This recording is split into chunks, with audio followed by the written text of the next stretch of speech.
Hello, I'm Stephanie Ricca, Editor-in-Chief of Hotel News Now, and I'm here today with Gerry Lopez, President and CEO of Extended Stay America. Gerry, thanks for chatting with us today. Of course. Hi, Stephanie. So, you're relatively new in your position at ESA. Tell us your impressions first couple months on the job. So very happy to have joined the industry as recently as late last year. First impressions were finally I'm on the other side of the desk. I spent the last 32 years traveling across the country and indeed the world, always a customer of so many different hotels, so many different chains, so many different concepts. I find now that being on the other side comes with its own set of challenges. Energized by those. The level of innovation in the industry is exciting. The opportunities that are in place, not just for the industry, but for us at Extended Stay are also very exciting. And it's in fact the reason I'm here. We have a puzzle in front of us. We all do, navigating this economic times. But we have a great team and very much up to the challenge.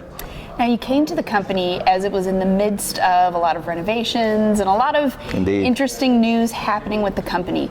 Tell us what some of your short-term goals are for the next year, 2 years. Yeah.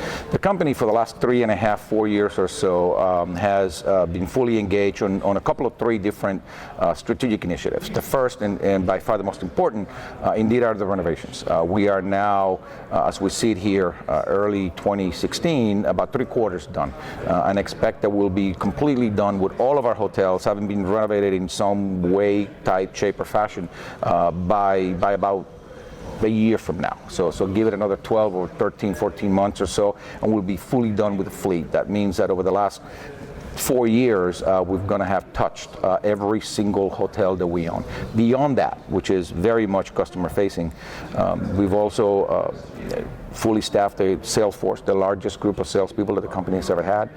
We've also installed the company's first ever revenue management system. And then we've organized around those three things, an operation that is now fully renovated and an operator in each hotel, supported by a salesperson, supported by a revenue manager. We call that a triangle team. And the idea is that by doing so, we can leverage this unique structure that is very distinct to us, where we own and operate every hotel, by maximizing the impact of these triangle teams. So far, so good.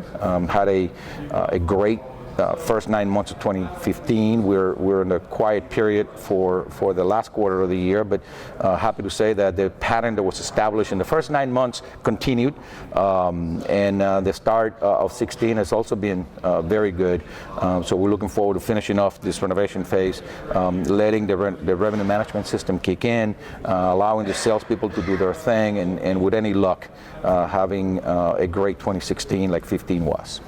So with those pieces in place, where do you see the company, say, 5 to 10 years from now? Is there room to grow unit growth-wise? Do you see more growth internally? Tell us a little bit about that. Yeah, in fact, as all of that renovation and revenue management and sales work has been going on, we've also, on a parallel path and behind the scenes, been working on a couple of different things. One of which is what should the product of the future look like. The extended stay guest is a unique animal. It's very distinct from the normal hotel guest. So we've spent quite a bit of time understanding their needs. What is it about them that sets them apart? And what is it that we can do to better address their needs? So a little bit of work with the guest in terms of understanding their needs and their need states a little bit more deeply than perhaps we ever had before. While doing that, we've also been developing what we call the product of the future. Once you have some of these insights, well, what are you going to do about them? And how are those insights going to be reflected in the design of the room, of the hotel of the future? While that work is going on, we've also endeavored to find out, given our footprint, 629 hotels, all with a single brand, all dedicated to extended stay, how many more of these hotels could we possibly have out there? Pretty detailed analysis, done a couple of different ways, market by market, track by track. Essentially, we've come to the conclusion that about another 425 plus additional hotels could go on the system.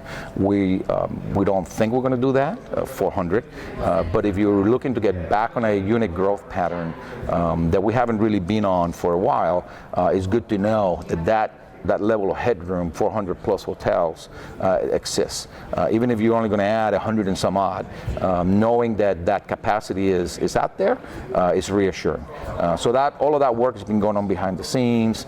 We anticipate sometime in the late spring, early summer, we may be coming out at the investment community and the overall hotel development community with some news on that front. But that's work still underway. Where exactly it will take us, we're not quite sure yet, although we have some ideas. We'll see where it all takes us. Can you give us any insight? You talked about doing research into what the traveler wants, what that extended stay traveler wants. Anything in particular? Without violating too many, secrecy provisions or anything, what I will tell you is that our guest, the economy extended stay guest, has a very specific set of needs. The way they think of storage is not the way that we were thinking of storage. It's not closets. It is actual, physical, virtual storage. They come at us not off the plane with a suitcase, but sometimes off the minivan with a bunch of boxes. A place to put the boxes, turns out, is very important. They live with us, not for a couple of nights, in some cases not even for a couple of weeks, but for a couple of months and beyond. A lot of our customers are in transition. A lot of our customers are with us for a long time, for a long term, because of project work. Their set of needs is not quite the businessman who's in town for a couple of nights set of needs. We've talked to quite a few, and they've been very forthcoming, and it's been very, very interesting to learn from them and how we deploy that knowledge into the product. It's work. We've hired some really good architects to help us figure that out.